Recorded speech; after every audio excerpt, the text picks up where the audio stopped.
Rainbows are beautiful and mysterious.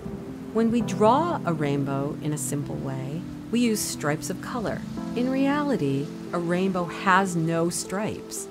It's a continuum of light, uninterrupted, without borders. There are no lines. The human brain draws these lines, creating the concept of red, of orange, yellow, green, and so on. These concepts allow us to easily communicate with each other. And people in different cultures draw the lines of a rainbow in different places.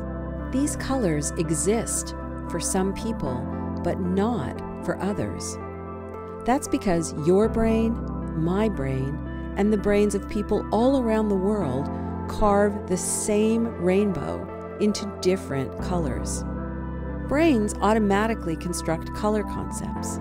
All we have to do to make them real is to share them with each other. These concept boundaries determine what you experience as similar and what you experience as different.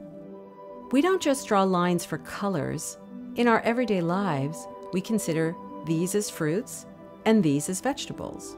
You might have heard that a tomato is actually a fruit. And that's because to a botanist, a scientist who studies plants, fruits are the edible parts of a plant that carry the seeds.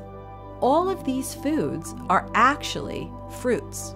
When a botanist is talking to another botanist, she'll refer to all of these as fruits. But when she's cooking dinner for her friends, they become vegetables. Even the concept of food itself is constructed by a culture. Of course, there are limits. Human agreement can't make glass edible, even if you put ketchup on it. But how about grubs?